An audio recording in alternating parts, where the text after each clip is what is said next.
Welcome to Marapo.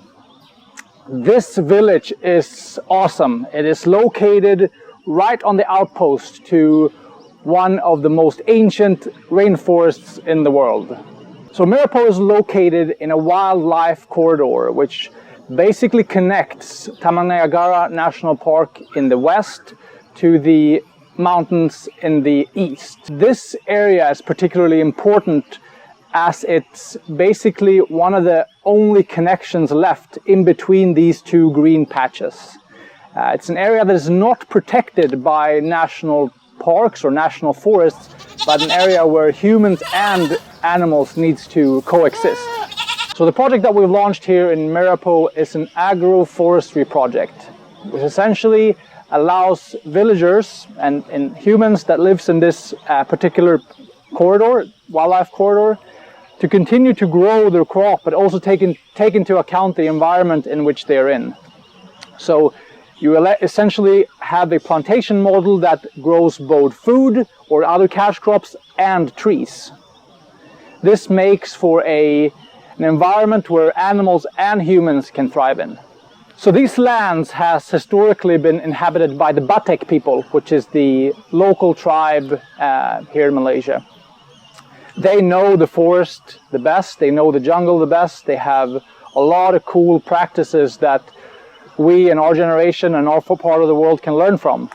We hire them as guides and really are consultants in this particular project, and we also try to engage and learn from their practices. I enjoyed the trip because it's really fun, and it was nice to meet with the Batak people and do some activities, learn survival skills in the forest. It was fun doing the conservation trek and doing animal tracking. We found a black leopard track, so that was fun. My favorite food that we've had so far is when we went to into the jungle to learn Malaysian skills. We actually cooked our own meals out of the bamboo sticks. We cut up the vegetables and the chicken, and we put the rice in. We actually cooked it inside the bamboo, and it was just really, really good. It had this great smoky flavor, so it kind of just reminded me like this is what they do, and this is one of their greatest things. It's just their ability to survive in this forest. So Marapo has a history of growing cocoa. The good thing about growing cocoa is that it can actually grow in shade.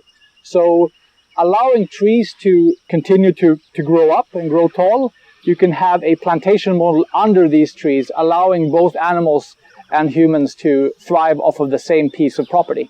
The project that we have here in Marapo is a precious plastic initiative, which essentially engages students in a cool way of recycling. You take everyday plastic bottles, straws, you shred it down into smaller pieces and melt it into alternative products that could be used or sold. From this trip, I've learned a lot, especially because of the precious plastic projects we did, because it opened my eyes to all the problems in this world we have with plastic, and how plastic is being thrown around and it can't really degrade into our land. So we need to reduce the use of plastic and recycle the use of plastic. And Ecoverse is taking a lot of the plastic that can't be reused or recycled, and it's putting it into the bigger plastic bottles to make different things. So you can make planters, you can make walls, you can make seats or benches. My first impression on coming to Malaysia is that it's very multicultural with the three ethnic groups, the Malay, the Chinese, the Indian, which I was very surprised about because I have come here before, but it was very surprising now at this age seeing all the cultures blend together and how harmonious it was, especially nowadays where there's different ethnic groups all over the place. It's good to see that it's also happening in Malaysia.